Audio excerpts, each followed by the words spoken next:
So, I've often told the world about my domestic violence story. I have come out on the social media, I have come out everywhere to tell people that I have been a victim of domestic violence. But I have never told them why my ex always hits me. That's one story I have never told. So today, I'm going to be making a true confession of why my ex-husband always beats me up.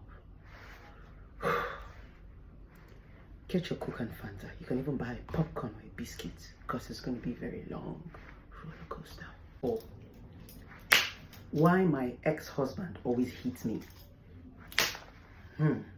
Now, this is the story. My ex-husband is a mad man.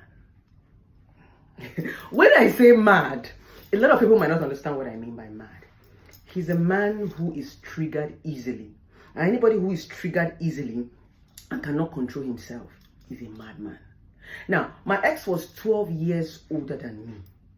He met me at the age of 15, 16. I was still a child, right? Now, what do you expect of a young girl? Of a girl who is still growing and is still a youth? Now, this was one of the faults I had. The fault I had was that I was still a young girl. Yes, so this is what he did. Because I was still young, at every slight opportunity, he beats me. Because he wasn't beating me because he hated me. He said he was doing it to correct me. If I'm holding a plate right now and the plate falls from my hand, my ex will do, why did the plate fall? If I'm holding a flask right now and the flask falls and breaks from my hand, are you stupid? No, he hits me at every slight opportunity because he felt I was a child. That was understandable. It continued. He said, okay, the reason why I used to, and when he hits me, he comes back to apologize. Baby, I'm sorry. So I started seeing domestic violence, that beating as part of training. You know, our parents used to beat us now. So I felt, okay, because I'm a small girl, he's actually beating me to correct me. So at that point, I wasn't picking the domestic violence like an offense. I saw it like correction. So I tried to be more careful so that he doesn't hit me. Do you understand? Because he did it at every slightest opportunity. I come back late from the market. Baby, why are you late from the market? I'm trying to explain myself. Bah! Are you crazy? I say, I'm sorry. So it continued until my ex now brought out my own madness. He gradually began to make me a violent person. Yes, I became like him. Violence in the sense that I wasn't fighting him. I wasn't opposing him. I wasn't fighting him, but I became powerful when it comes to verbal abuse. Now, as he continued to hit me, it became so much. So when he now hits me sometimes, are you mad? Why are you hitting me now? The next thing is, boy, what is wrong with you, Lucky? What did I do? Oh, no, you stupid. You're a ruthless man. God will punish you, Lucky. You will never see good. God punish you. And that was how the domestic violence triggered. I didn't have I needed a defense. I can't just sit down and somebody will be beating me for up to 3-4 years. At least I'm a human being. Even our parents, there's how your mother will even beat you once in a while, you hold the belt. Yes! There's how your father will even beat you once in a while, you challenge your father. Not talking of a man that is my husband. So he continually made me, I became abusive. Because that was the only power I had to fight back. The abuse no longer worked because he became more powerful than me with the beating. The beating that used to be now came to a belt, now came to weapon, now came to different type of objects.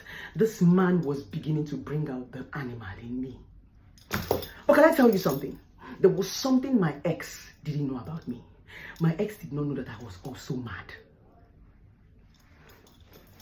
He saw me as an innocent young girl who doesn't know anything, who he can intimidate, who he can correct, who he can move from one place to another. But he didn't know that I was taming my madness.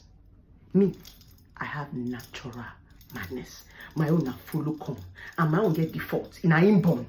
But I already know that I am mad. So I used chain to chain it. And I kept the key in a very safe place. So that was the part my ex did not know. As he gradually did that, he was bringing out that madness in me. And my own madness did not have control. I realized that the madness was coming out. I realized that my ex was bringing out the animal in me. Then I told myself, if I continue with this man, one person will die. If he does not kill me, I'll kill him. Because he became so intense. He began to hit me so hard. I began to abuse him so bad. Thunder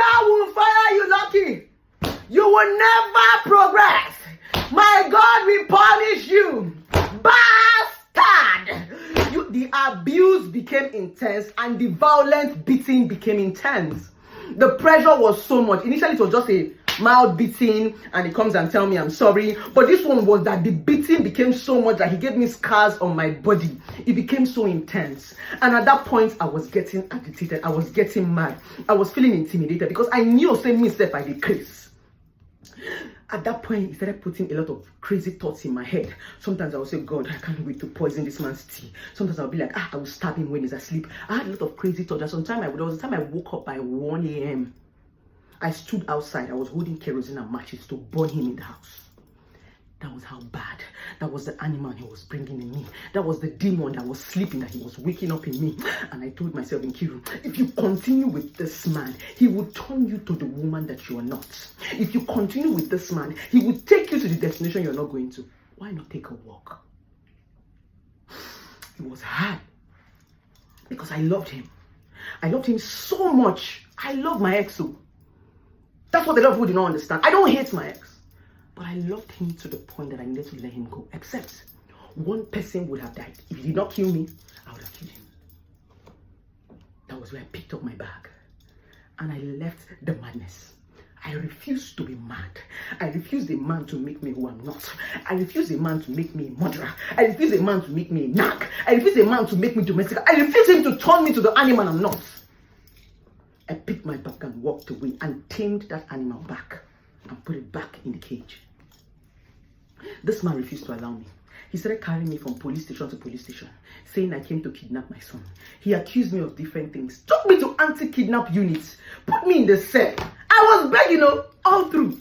I told my parents not to get involved. Lucky was dragging me from Port Harcourt to everywhere. And I'm like, what the fuck did I do to this guy? Oh, you're not vexed now. I don't leave your house. You did, and I don't work up on much. What is the problem? I left my ex's house without picking a pin. You know how somebody be going out and pack load? I did not pack my load. My luggages are still in my ex's house till today. The only thing I left my ex's house was my handbag. That was how bad it was. I walked away. I did not pack, I did not quarrel. And there I was leaving him, I did not fight him. There was no quarrel. I just told him, I'm coming, let me go to the hospital. I walked away from the scenario because I didn't want drama. I didn't want madness. I avoided it. This guy continued tossing me around. He will carry me from place to place. Hey, blessing. Commissioner of police was involved in our case. What was he accusing me of? That I want to kidnap my son. Because I came for the custody of my son. This guy will take me from court to court. Now, the story is long. We are going to have to put my story in a movie. But let me quickly make it short. This guy continually wanted to bring the animal in me. Imagine when he puts you in cell. Imagine when he accuses you of a lot of things. And I told myself, young man, I am going to bring out the animal in me too. Me, self, I demand. He took me to anti-kidnap unit in Port Harcourt. I dragged him to Calabar. He used the commissioner of police. I used the inspector general of police. They brought him down from Port Harcourt to Calabar for me, as small as I was. I needed to show him that I also had an animal. Case starts. He started begging. He started apologizing. I said, so you can beg? What the fuck did I do to you? Why are you stressing me? Why do you want me to do things I don't want to do? Why did they drag me up and down? What's the problem? He apologized. I allowed him go because I didn't want history to hold me against anything. In future, let my son not come and say, oh, you locked my father up, this is what happened. I allowed the case go. I transferred the case. I won the case that he put in Port Harcourt. I brought it down to a boy. I needed him to be coming to my village to do case. He did not come for once. He did not even show up for once. When we were done with the case in courts, I went with almost 9 armed policemen to pick up my son. He has never seen that part of me before. He only saw a small girl who he constantly intimidated and bullied. I decided to sit up, and the only way I could do that was to leave that environment so that I can be sane. If I had continually stayed with my ex, he would have made me a mad woman. This is what men have done to women. This is what women have done to men. Because you constantly stay in an environment that is abusive, you become abusive. That's not you. But because you are there, it becomes who you are. Yes, a man can turn you to an animal. A woman can turn you to an animal. Yes, people can turn you into creatures that you never believe you can come into. Vulture, bat, lion, tiger. So what do? When you see that the environment is no longer conducive, you bounce. because you don't want to become that animal. It's a conscious effort, because people will always trigger out. People will always want you to be mad. Now, this is what insult does. You are stupid! You are a bastard! You are an idiot! Ashawo! Ashawo! It simply means they are trying to trigger something. You're not an ashawo. You have never stood on the road before, but they will call you that name because they know it's going to trigger so that you will react. They want you to release that madness in you and react. Don't forget, sometimes after reacting, we cannot hold back our reaction. When you stab your husband now for doing whatever he does, or any kind of crime with your husband do you, nobody's going to hear what he did. Whether he cheated, whether he married 5 women, whether he impregnated 10 women, nobody's going to hear that. The fact is that you killed him. Nobody cares about what led to the reaction. Nobody wants to know. It's the action. You stab him. Back him. Whether whatever he has done is nobody's business. The fact is that you stabbed him and you're going to jail. You are fucking going to jail. My point is, take a walk. I took a walk. I don't care what people say, bless you, but I've been able to tell this truth on the internet today because I needed people to understand, and every woman is a victim of this. A man can turn you to a mad woman. A woman can turn you to a madman. My darling, if it's not working, bounce. Don't allow people to turn you to that object that you're not. You'll be looking at yourself in the mirror and you'll be like, this is not me. That's not you. But because you stayed in that environment and allow your fellow human being to turn you to an animal, you become an animal you can no longer control. And at the end of the day, they dump you inside the zoo. You know where zoo is? They put you in the zoo. So my darling, say no to domestic violence. Say no to verbal abuse. It is okay to walk away. It's not by force. If it's not working, if people are beginning to turn you into who you are not, they don't start, you're mad, bastard, ashawo, idiot. It becomes uncontrollable, my darling.